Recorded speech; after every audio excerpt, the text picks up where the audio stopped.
Eto, ewan ko kung anong mararamdaman dito ni Senador Padilla.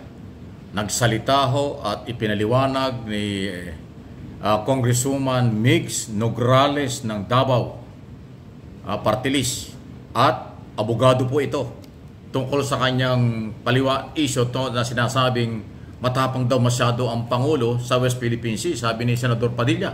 Pero ito yung paliwanag ng magaling at baguhang mambabatas. Iba talaga ang paliwanag. One can see it na matapang, one can see it na pinaglalaban kung ano yung mahal mo. Yeah, no? Huhugot tayo dito ngayon, di ba? Parang lang yan pag-ibig, di ba? Kung may mahal kang bagay, mahal natin ang Pilipinas, mahal ng Presidente ang Pilipinas. You have to protect what you love, what you own.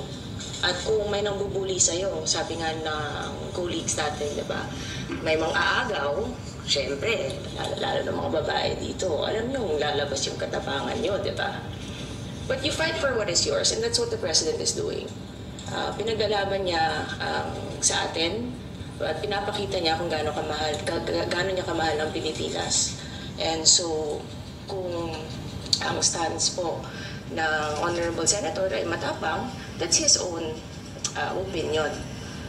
Personally, I think tama na paglaban dapat ang sa atin, ang mahal nating Pilipinas.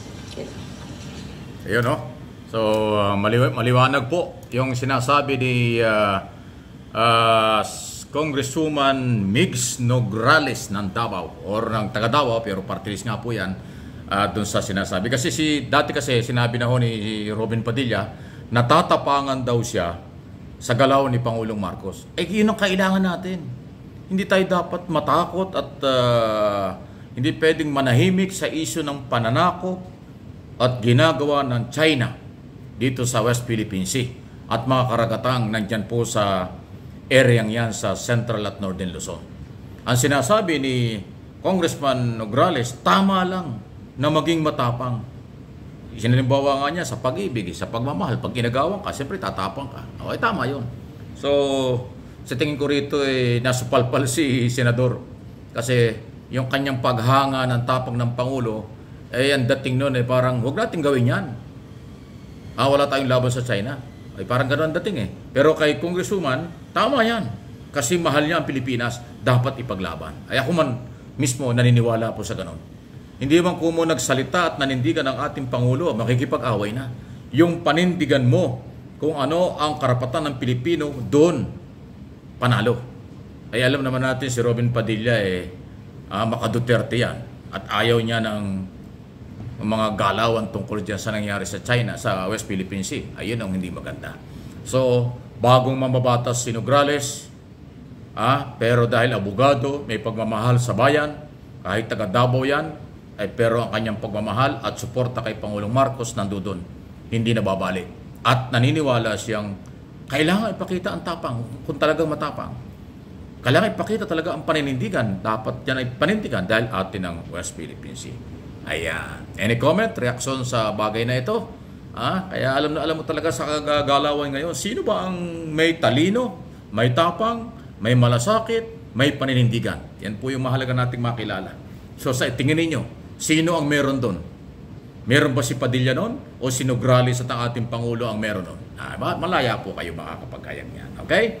Sa inyong mga comments. Samantala, sunod na ating pag-usapan. Ito na nga, mga mayor sa buong bansa. Kung meron na niya, siguro pa isa-isa o dalawa. O kakaunti. Majority ng mga mayor sa buong Pilipinas ay sumasang-ayon at sumusuporta kay Pangulong Marcos sa kanyang mga programa. Pang-ekonomiya, seguridad, at siyempre, pati na rin ho sa independent foreign policy. Okay? At yan ang dahilan kung bakit ang mga mayor ay hindi pwedeng takutin o kumbinsihin ng mga anti-Marcos para sa kailang mga rally. At hindi uobra talaga yung pananakot at sinasabi ng kampo ni Duterte na kailang kakasuhan ang mga mayor sa hindi pagbibigay ng mayor's permit sa kailang mga rally. Hindi ho pwedeng takutin ng mga mayor. Alam nila ang batas.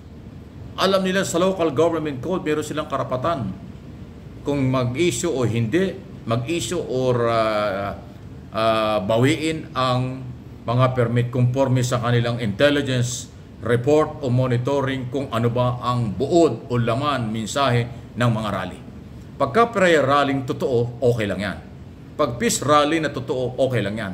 Ay problema kung politika at paninira, pagpapabagsak, may pagkasedisyon, may pagka-inciting to sedition, ayaw ng mga mayor yan. Kasi gusto ng mayor ay katahimikan sa kailang bayan. Kung dadayo ang ibang grupo o ibang region, ibang probinsya, doon sa isang lugar tapos manggugulo lang, babanatan lang administrasyon, hindi ho talaga kayo papayagan ng mga mayor. Kaya yung pagbabantang kakasuhan, banta lang yan. Kung di gawin nyo, kasuhan nyo yung mga mayor.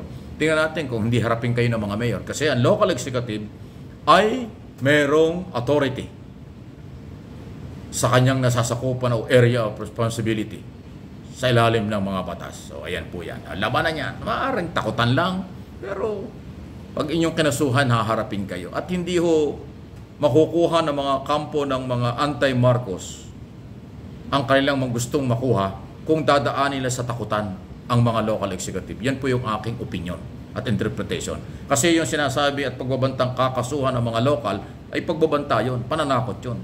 At hindi makakakuha ng suporta, hindi makukuha ang sympathy o suporta ng mga local executive ng dating Pangulo kung kanyang tatakutin yung mga yan.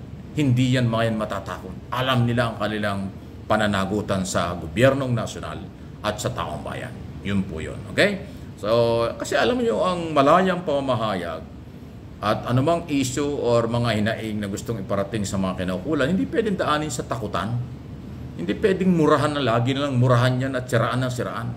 Daanan sa tamang proseso. Katulad ng ginagawa ng Marcos Loyalists o nagrally sila. Hindi sila ng gulo. Wala ka nadinig na masakit na salita. Ipinakita lang nilang sila nakakaisa doon sa kailang ipinaglalaban na tinihiling. Pero hindi nila inuutusan ng Malacanang, hindi nila binabatiko sa Malacanang. Umaapila lang sila. So, di malayo kaysa sa galaw ng mga Duterte camp na kilalang anti-Marcos na masyadong brutal ang paninira. Below the belt ang mga lingwaheng ginagamit. Maaaring political issue lang o pamumulitika o talagang pagpapabagsak or galitin ang taong bayan para magalit sa administrasyon. Kaya hindi talaga ho masusuportahan niya. Kasama yung kanilang mga kaalyado kung ano-ano. Okay? So, any comment, reaction sa mga bagay na ating pinag-uusapan. Ano ha? Ang demokrasya buhay na buhay, ang kalayaan ay buhay na buhay talaga, pero dapat may limitasyon. Walang takutan, walang gamitan, issue lang.